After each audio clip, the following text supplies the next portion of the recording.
മല്ലു ഫുട്ബോളിന്റെ മറ്റൊരു വീഡിയോയിലേക്ക് എല്ലാവർക്കും സ്വാഗതം.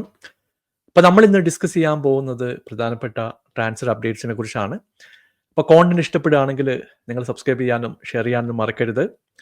അപ്പോൾ ചെൽസിയുടെ ഒരു അപ്ഡേറ്റ് തന്നെ സ്റ്റാർട്ട് ചെയ്യാം. ചെൽസി 13 മാസങ്ങൾക്ക് മുമ്പ് ലെസ്റ്റർ സിറ്റിയിൽ നിന്ന് ഡ്യൂസ്ബറി ഹാളിനെ സൈൻ ചെയ്തത് നമുക്കൊക്കെ ഓർമ്മയുണ്ട്. ഇപ്പോൾ ഒരു വർഷത്തിന് ശേഷം അവർ എവർട്ടണ് 25 മില്യണ് ഈ പ്ലെയറെ മറിച്ച് വിറ്റിരിക്കുകയാണ്. പുള്ളി ആകെ 300 മിനിറ്റ് പോലും ചെൽസിയിൽ കളിച്ചില്ല. പക്ഷേ ഈ ഒരു 13 മാസത്തിനുള്ളിൽ ഒരു കോൺഫറൻസ് ലീഗ് കപ്പ് അടിച്ചു, ക്ലബ്ബ് വേൾഡ് കപ്പ് അടിച്ചു. പുള്ളിക്ക് അധികം പ്രൂവ് ചെയ്യാനുള്ള ചാൻസ് ഒന്നും ചെൽസി കിട്ടിയില്ല.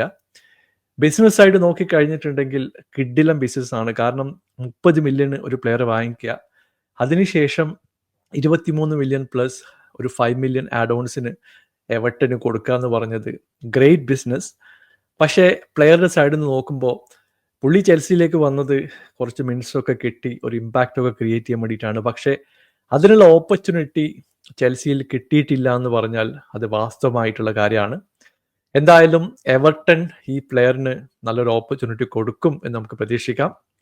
മറ്റൊരു ന്യൂസ് നമ്മൾ കേൾക്കുന്നത് RB ലെയ്പ്സിഗിന്റെ സ്ട്രൈക്കറായിട്ടുള്ള ബെഞ്ചമിൻ സെസ്കോയുടെ ഒരു അപ്ഡേറ്റ് ആണ്. ഇപ്പൊ ന്യൂകാസിൽ അവർ പറഞ്ഞതുപോലെ തന്നെ ബിഡൊക്കെ പ്രിപ്പയർ ചെയ്തിട്ട് ഒരു കിഡിലം ഓഫർ RB ലെയ്പ്സിഗിന് കൊടുത്തിട്ടുണ്ട്. 80 മില്യന്റെ fixed fee, 10 million add on, 90 മില്യന്റെ ഒരു ഓവറോൾ പാക്കേജ് ആണ് RB ലെയ്പ്സിഗിന്റെ മുമ്പിൽ ഇപ്പൊ ന്യൂകാസിൽ യുണൈറ്റഡ് വെച്ചിട്ടുള്ളത്. പ്ലെയറുടെ സൈഡ് നോക്കിക്കഴിഞ്ഞിട്ടുണ്ടെങ്കിൽ യെസ്സും നോയും ഒന്നും വന്നിട്ടില്ല. പുള്ളി ഈ ഒരു ബിഡിന് ഓപ്പൺ ആയിട്ട് റെസ്പോണ്ട് പോലും ചെയ്തിട്ടില്ല. പക്ഷേ RB ലെയ്പ്സിഗ് ഇപ്പോൾ കാര്യങ്ങളൊക്കെ ഇവാലുവേറ്റ് ചെയ്തുകൊണ്ടിരിക്കുകയാണ്. യുണൈറ്റഡിനെ ഇക്കാര്യം അറിയിച്ചിട്ടുണ്ട്.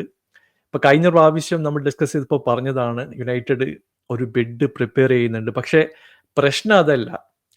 ഈ ഒരു ബിഡ് ഓൾറെഡി ഉള്ള സ്ഥിതിക്ക് യുണൈറ്റഡ് എന്തായാലും ഒരു മാച്ചിങ് ബിഡോ അല്ലെങ്കിൽ കുറച്ചുകൂടി ബെറ്റർ ആയിട്ടുള്ള ഒരു പ്രപ്പോസൽ കൊടുക്കാതെ RB ലെയ്പ്സിഗ് എന്തായാലും അഗ്രി ചെയ്യാൻ പോകുന്നില്ല. പ്ലെയറുടെ സൈഡിൽ നിന്ന് ഇപ്പോൾ ഒരു ഓക്കെ വന്നാൽ പോലും പ്രഷർ ഇപ്പോൾ യുണൈറ്റഡിന്റെ സൈഡിലാണ്. ഒരു 100 മില്യൺ കൊടുത്തിട്ട് ബെഞ്ചമിൻ സെസ്കോയെ ഈ ഒരു വിൻഡോയിൽ സൈൻ ചെയ്യുമോ എന്നുള്ള പ്രധാനപ്പെട്ട ഒരു ചോദ്യം ബാക്കി നിൽക്കുകയാണ്. കാരണം കാര്യമായിട്ടുള്ള ഔട്ട് ഗോയിങ് ഒന്നും യുണൈറ്റഡിന്റെ സൈഡിൽ നിന്ന് പോയിട്ടുമില്ല. ചെൽസിയുടെ കാര്യം നോക്കിക്കഴിഞ്ഞിട്ടുണ്ടെങ്കിൽ അവർ ഗർനാച്ചോയെ സൈൻ ചെയ്യുമെന്ന് പറയുന്നുണ്ട്. പക്ഷേ ഹാവി സൈമൺസിന്റെ പിന്നിൽ തന്നെയാണ് ഇപ്പോഴുള്ളത്. ഇപ്പൊ സ്കൈ സ്പോർട്സിന്റെ ഒരു റിപ്പോർട്ട് വന്നിട്ടുണ്ട്. അവർ പറയുന്നത് ചെൽസി ക്ലോസ് ഡൗൺ ചെയ്യുന്നുണ്ട്, എത്രയും പെട്ടെന്ന് തന്നെ ഗർനാച്ചോയെയും ഹാവി സൈമൺസിനെയും ഒരുമിച്ച് സൈൻ ചെയ്യാനുള്ള ഒരു പരിപാടികളിലൂടെയാണ് ചെൽസി മുമ്പോട്ട് പോകുന്നത്. അവര് ഓവറോൾ ചെൽസിയുടെ ട്രാൻസ്ഫർ മാർക്കറ്റ് ഒക്കെ നോക്കിക്കഴിഞ്ഞിട്ടുണ്ടെങ്കിൽ ഏറ്റവും കൂടുതൽ പൈസ പ്രീമിയർ ലീഗിൽ സ്പെൻഡ് ചെയ്യുന്ന ഒരു ക്ലബ്ബായിട്ട് ചെൽസി മാറിക്കൊണ്ടിരിക്കുകയാണ്. 4 ബില്യൺ ഓവറോൾ ട്രാൻസ്ഫർ മാർക്കറ്റിൽ ഈ വർഷത്തെ കാര്യമല്ല, ഓവറോൾ ചെൽസി സ്പെൻഡ് ചെയ്ത് കഴിഞ്ഞു എന്നുള്ള റിപ്പോർട്ടുകൾ ഇപ്പൊ പുറത്തേക്ക് വരുന്നുണ്ട്. മറ്റൊരു ന്യൂസ് നമ്മൾ കേൾക്കുന്നത് അറ്റ്ലാന്റയുടെ സൈഡിൽ നിന്നാണ്. ഇപ്പൊ ലുക്മാന്റെ സിറ്റുവേഷൻ നമുക്കറിയാം, ഞാൻ മുമ്പൊരു വീഡിയോയിൽ പറഞ്ഞിട്ടുണ്ട്. ഇവിടെ ഇന്ററിന്റെ ബിഡ് അറ്റ്ലാന്റ ഓപ്പൺ ആയിട്ട് റിജക്ട് ചെയ്തിട്ടുണ്ട്. 42 മില്യൺ പ്ലസ് 3 മില്യൺ അഡോൺസ് ആണ് ലുക്മാന് വേണ്ടിയിട്ട് ഇന്റർ സബ്മിറ്റ് ചെയ്തത്. അത് ലാസ്റ്റ് വീക്ക് തന്നെ അറ്റ്ലാന്റ പറഞ്ഞു അത് പോരാ, കുറച്ചുകൂടി ബെറ്റർ ആയിട്ടുള്ള ഓഫർ കിട്ടുന്ന പൊട്ടൻഷ്യൽ ഉള്ള പ്ലെയർ ആണ് ലുക്മാൻ എന്നുള്ള കാര്യം നമുക്കൊക്കെ അറിയാം. പക്ഷെ പുള്ളിയും അറ്റ്ലാന്റയും തമ്മിൽ ഓപ്പൺ ആയിട്ട് ഒരു ഉടക്കിലേക്ക് പോവുകയാണ്. കാരണം ലുക്മാൻ ഇപ്പോൾ ട്രെയിനിങ് അറ്റൻഡ് ചെയ്യുന്നില്ല. അവരുടെ മാനേജ്മെന്റ് സൈഡിൽ നിന്ന് ഓപ്പൺ ആയിട്ടുള്ള കുറെ സ്റ്റേറ്റ്മെന്റ് കഴിഞ്ഞ ദിവസമൊക്കെ വന്നിട്ടുണ്ടായിരുന്നു. ഇപ്പൊ PSG മുമ്പ് 20 മില്യന്റെ ഒരു ബിഡ് ലുക്മാന് വേണ്ടി സബ്മിറ്റ് ചെയ്തു, അതും റിജക്ട് ചെയ്തിട്ടുള്ള കാര്യം നമുക്കറിയാം. ഇപ്പൊ ഇന്റർ മിലാന് ഒരു അപ്ഡേറ്റ് ആയിട്ടുള്ള ഓഫർ കൊടുക്കും എന്നുള്ള പ്രതീക്ഷ തന്നെയാണ് ലുക്മാൻ ഇപ്പോൾ ഉള്ളത്. പക്ഷെ അത് വരുമോ ഇല്ലോ എന്ന് കണ്ടറിഞ്ഞ് നമ്മൾ നിൽക്കേണ്ട കാര്യമാണ്. ഇപ്പൊ സ്പേഴ്സിന്റെ സൈഡിൽ നിന്ന് നമ്മൾ പറഞ്ഞ പോലെ തന്നെ സോണ് ടീം വിട്ടു. LAFCയുമായിട്ട് ഒരു വെർബൽ അഗ്രിമെന്റ് ആയിട്ടുണ്ട്. 15 മില്യന്റെ ഒരു ഫീ ടോട്ട്നാമിന് കിട്ടുമെന്നാണ് നമ്മളിപ്പോൾ മനസ്സിലാക്കുന്നത്.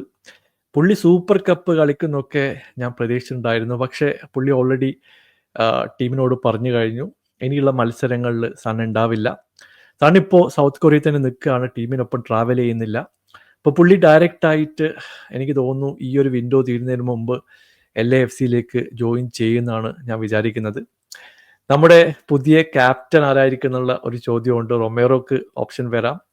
ചിലപ്പോൾ മാഡിസന്റെ ഇഞ്ചുറി, പുള്ളി എപ്പോൾ തിരിച്ചു വരുന്നുള്ള കാര്യം നമുക്കറിയില്ല.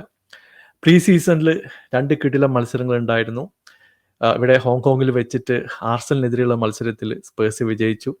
സാറിൻ്റെ ഒരു കിടിലൻ ഗോളൊക്കെ നിങ്ങൾ ഹൈലൈറ്റ്സിൽ കണ്ടു കാണുമെന്ന് വിചാരിക്കുന്നു. അങ്ങനെ ഒരു പോസിറ്റീവായിട്ടുള്ള സീസണാണ് സ്പേഴ്സിൻ്റെ സൈഡിൽ നമ്മൾ കാണുന്നത്. അതുകൂടാതെ മിഡ്ഫീൽഡിലേക്ക് ജാവോ ഫലീനിയെ കൊണ്ടുവന്നത് വലിയൊരു ആശ്വാസം തന്നെയാണ്. എനിക്ക് തോന്നുന്നു തോമസ് ഫ്രാങ്കിൻ്റെ സിസ്റ്റത്തിൽ ഫുള്ളി നന്നായിട്ട് തന്നെ ഫ്ലറിഷ് ചെയ്യാനുള്ള എല്ലാ ചാൻസുകളും കാണുന്നുണ്ട്. ആർസണൽ സൈഡിൽ നിന്ന് ഒരു അപ്ഡേറ്റ് നമ്മൾ കാണുന്നുണ്ട്. ഇവിടെ കിവിയ ഈ ഒരു സീസണിൽ ക്ലബ്ബ് വിടുമോ അല്ലെങ്കിൽ അടുത്ത സീസൺ കളിക്കുമോ എന്നുള്ളൊരു ചോദ്യമുണ്ട്. കാരണം പുള്ളിക്കായിട്ട് പല ക്ലബ്ബുകളും ഈ ഒരു സെൻറ്റർ ബാക്കിനെ സൈൻ ചെയ്യാൻ വേണ്ടിയിട്ട് ഓഫറുകൾ വന്നുകൊണ്ടിരിക്കുന്നു. ഇപ്പോൾ പോർച്ചുഗൽ ടീമുകൾ സമീപിച്ചിട്ടുണ്ട്. പ്രീമിയർ ലീഗിൽ 2-3 ടീമുകൾ പുള്ളിയെ സൈൻ ചെയ്യാൻ വേണ്ടി നോക്കുന്നുണ്ട്. പക്ഷേ ആർസണലിനെ സംബന്ധിച്ചിടത്തോളം പുള്ളിയുടെ ഏറ്റവും വലിയ പ്രശ്നം എന്ന് പറഞ്ഞത് മിനിറ്റ്സ് ആണ്. ഇപ്പം സലീബയും ഗബ്രിയേലും ഫോമിലാണെങ്കിൽ പുള്ളിക്ക് മിനിറ്റ്സ് കൊടുക്കുക എന്ന് പറയുന്നത് ആർട്ടറ്റയെ സംബന്ധിച്ചിടത്തോളം വലിയൊരു തലവേദനയാണ്. ഇപ്പോൾ ഡൊമസ്റ്റിക് കപ്പിലായാലും മറ്റ് കോമ്പറ്റീഷനിലൊക്കെ പുള്ളിക്ക് ചിലപ്പോൾ ചാൻസ് കിട്ടിയേക്കാം. പക്ഷേ പ്രീമിയർ ലീഗിൽ ഒരു സൂപ്പർ സബ് ആയിട്ടൊക്കെയാണ് നമ്മൾ കിവിയറിനെ ഇപ്പോൾ കാണുന്നത്. അപ്പോൾ പുള്ളിയുടെ കരിയർ നോക്കിക്കഴിഞ്ഞിട്ടുണ്ടെങ്കിൽ പുള്ളിക്കും ഒരു സ്റ്റാർട്ടിംഗ് 11ൽ ഓപ്പർച്യൂണിറ്റി കിട്ടാൻ വേണ്ടിയിട്ടുള്ള ടാലൻ്റ് ഉണ്ട്. അത് കിട്ടുമെന്നുള്ള കാര്യം അറിയില്ല. ആ ഒരു പ്രശ്നം കിവിയറിൻ്റെ സൈഡിൽ നിന്നുണ്ട്. അപ്പോൾ പുള്ളിയാണ് ഇനി തീരുമാനിക്കേണ്ടത്. ആർട്ടറ്റയ്ക്ക് പുള്ളിയെ റീറ്റെയിൻ ചെയ്യാൻ വേണ്ടി താല്പര്യമുണ്ട്. പക്ഷേ പ്ലെയർ മിനിറ്റ് ഡിമാൻഡ് ചെയ്ത് കഴിഞ്ഞിട്ടുണ്ടെങ്കിൽ ചിലപ്പോൾ ഈ സമ്മറിൽ കിവിയർ ആർസണൽ വിടാനുള്ള ഒരു ചാൻസും നമ്മൾ കാണുന്നുണ്ട്. സ്പേഴ്സിൻ്റെ മറ്റൊരു ന്യൂസ് നമ്മൾ കേൾക്കുന്നുണ്ട്. ഇവിടെ 1-2 പ്ലേയേഴ്സ് വിങ്ങിലേക്ക് വരുന്നുള്ള വാർത്തയൊക്കെ കാട്ടുതീ പോലെ പാട്ടാകുന്നുണ്ട്. റോഡ്രിഗോവായിട്ട് 1-2 ലിങ്കുകൾ വന്നിരുന്നു. അതൊക്കെ പച്ചക്കള്ളാണ്. അതൊന്നും നടക്കാൻ പോകുന്നില്ല. കാരണം ഒന്നുകിൽ അത്ര വലിയ ഒരു തുക സ്പേഴ്സ് സ്പെൻഡ് ചെയ്യുമെന്ന് അറിയില്ല. നമുക്കൊരു പ്രോപ്പർ ആയിട്ടുള്ള റീപ്ലേസ്മെൻറ്റ് സണ്ണിന് പകരം വേണമെന്നാണ് എൻ്റെ ഒരു പേഴ്സണൽ ഒപ്പീനിയൻ. ഇവിടെ യങ്സ്റ്റേഴ്സ് ആ പൊസിഷനിൽ കളിക്കുന്നുണ്ട്. പക്ഷേ അവർ ഇനിയും പ്രൂവ് ചെയ്യേണ്ട സിറ്റുവേഷനാണ്. ഇപ്പോൾ ഒഡെബർട്ട് ആയാലും ഡെസ്പെൻസൊക്കെ ആയാലും വളരെ യങ്ങായിട്ടുള്ള പ്ലെയേഴ്സാണ്. അവരെ ട്രസ്റ്റ് ചെയ്തുകൊണ്ട് ഒരു ബിഗ് മാച്ചിൽ പോകാമെന്ന് പറയുന്നത് തോമസ് ഫ്രാങ്കിനെ സംബന്ധിച്ചിടത്തോളം വലിയൊരു റിസ്ക് ആണ്. ഒരു എക്സ്പീരിയൻസ് ഉള്ള പ്ലെയറിനെ സോണിൻ്റെ റീപ്ലേസ്മെൻ്റ് ആയിട്ട് ഡാനിയൽ ലീവി കൊണ്ടുവരും എന്നുള്ള ചെറിയൊരു പ്രതീക്ഷയുണ്ട്. എന്തായാലും നിങ്ങളുടെ അഭിപ്രായങ്ങൾ താഴെ അറിയിക്കുക. പുതിയൊരു വീഡിയോയുമായി വീണ്ടും കാണാം. Thank you so much for watching. Bye for now.